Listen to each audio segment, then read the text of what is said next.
¿En qué momento de su vida se propone buscar la enfermedad celíaca? Nosotros somos gastroenterólogos, ¿no? Y en el momento que hacemos nuestra especialidad ya estudiamos la enfermedad celíaca, ¿no? Por lo tanto, desde el momento que uno toma conciencia de su cometido en la especialidad, ya estás de alguna forma con la cabeza puesta, ¿no?, en esta enfermedad. Lo que ocurre es que en la trayectoria de un profesional, bueno, pues puede ocurrir lo que ha pasado en mi caso, que te das cuenta de que esta enfermedad tiene una expresión clínica o sintomática muy heterogénea, y esto es una cosa que no sabíamos, pero cuando éramos estudiantes en medicina, esta es una enfermedad que se estudia en pediatría, y entonces, claro, lo que nos enseñaron nuestros maestros fue que la forma de expresión de esta enfermedad era un patrón clásico, mucho más grave que el que vemos en este momento, y claro, teníamos el concepto o la noción de que era una enfermedad con una expresión clínica distinta a la que realmente estamos descubriendo en este momento, ¿no? Y es en los últimos 2 o 3 años cuando yo personalmente he tomado conciencia de que hay que hacer una búsqueda intencionada del paciente, porque si no lo buscas no lo encuentras. ¿Cuál es la causa de la enfermedad y puede darse como un hecho hereditario? Bien, la causa de la enfermedad es clara. Ya se sabía hace ya siglos que había una enfermedad probablemente causada por un componente de la alimentación que causaba un daño en el intestino, ¿no?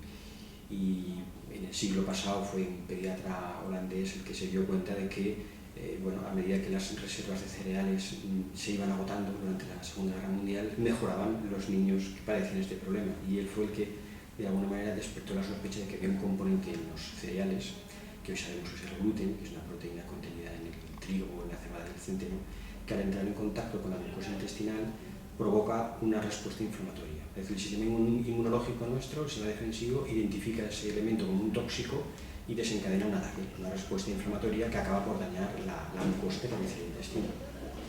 Es una enfermedad hereditaria, hombre.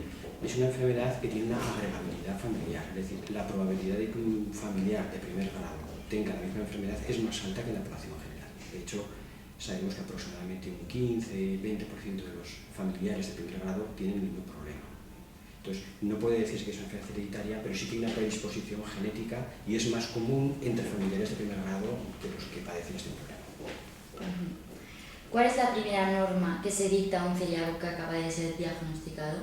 Bueno, cuando tenemos síntomas que sugieren, ¿no?, el padecimiento de la enfermedad, y hemos comprobado por una biopsia de intestino que hay lesiones, nosotros le llamamos histológicas, ¿no?, es unas lesiones que solo se pueden ver al microscopio, y tenemos claro que esas lesiones probablemente son debidas a la intolerancia al gluten, lo que hacemos de inmediato es recomendar una dieta exenta de este preparado. Entonces, enviamos al paciente a un nutricionista o a las propias asociaciones de celíacos que informan muy bien sobre este particular, y se retira todos los componentes de la alimentación que contienen gluten, trigo, cebada y centeno. Entonces, hay digamos, una letra grande, que es esto, y luego hay una letra pequeña, que es la forma de cocinar, que eso es muy importante, ¿no? Tienes que cocinar una cosa que ha sido, por ejemplo, una sartén que ha sido empleada previamente para rebozar un filete de carne o de pescado que está rebozado con harina de trigo, pues tienes que desestimar ese utillaje de cocina y ponerlo nuevo. Esa es la letra pequeña que, si no se cumple, pues no acaba de hacer bien la dieta, ¿no?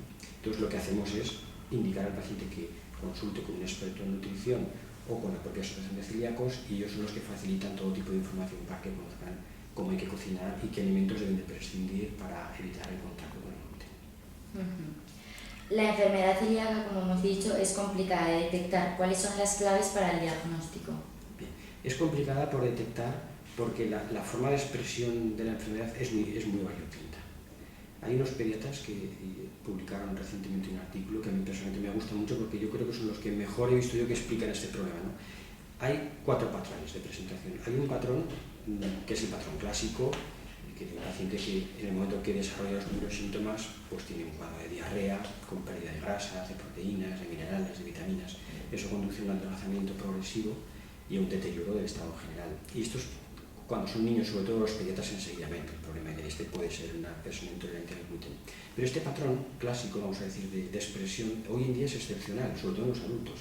Es excepcional, y hay otros 3 patrones que son mucho más frecuentes.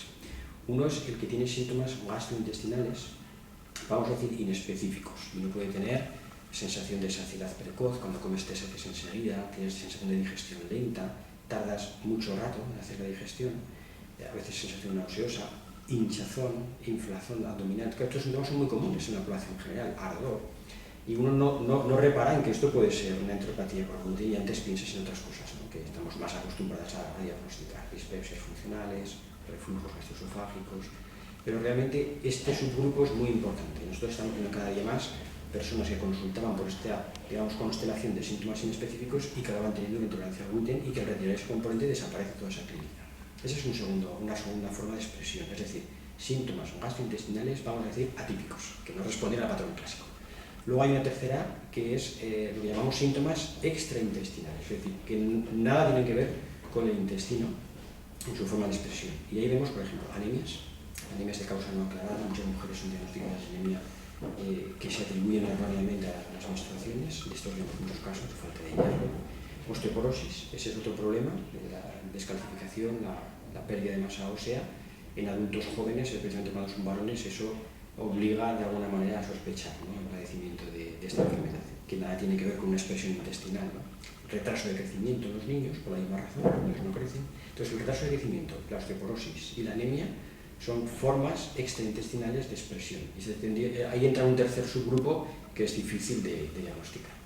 Y el cuarto es lo que llamamos formas silentes, es decir, son enfermos que aparentemente están asintomáticos y a estos los rescatamos o porque son familiares de primer grado y nos han consultado, mire, es que mi madre, es que mi hermano, y quisiera investigar esto, hacemos un estudio genético y si da positivo podemos hacer una biopsia intestinal y así recuperamos a algunos de estos pacientes.